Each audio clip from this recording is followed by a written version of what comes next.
सुरेश भैया बैठा था बैठा तो भैया अतनी मुस्काई दे तू भैया अतनी मुस्काई दे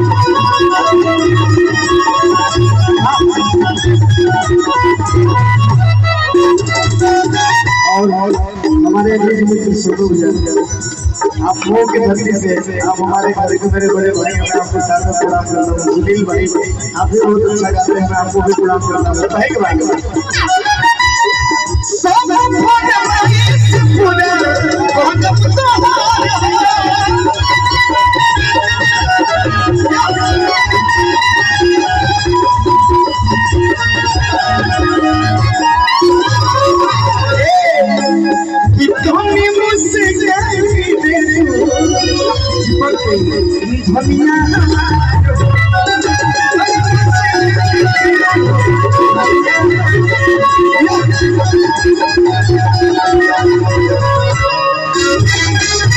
और कहे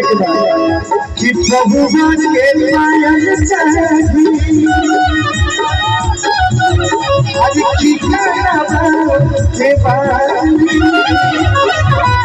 भैया कि वो प्रभु के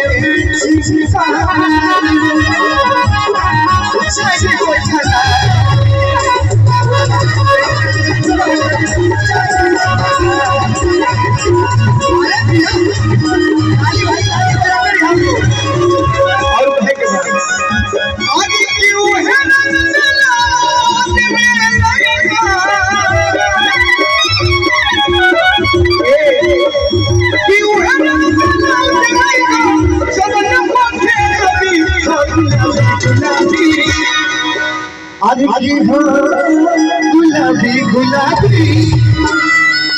और मैं चाहूंगा कि सब लोग एक बार ताली बजाइए जितने लोग भी देख रहे हैं भाइयों का कलाकारी देखा हम लगे कि आप लोगों का हौसला बढ़ाएंगे तो हम लोग बहुत अच्छी अच्छी कलाकारी दिखाएंगे हम लोग न्यूट्रल होता रहेगा ठीक ठीक तो ताली बजा के भाई हो अरे हाँ गुलाबी गुलाबी अच्छा वरना मैं क्या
हमसे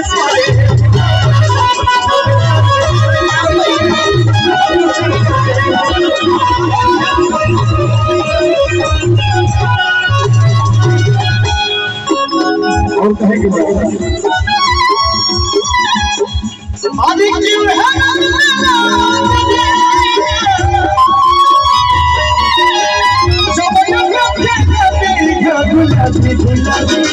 गुलाबी गुलाबी अच्छा बना गुलाबी गुलाबी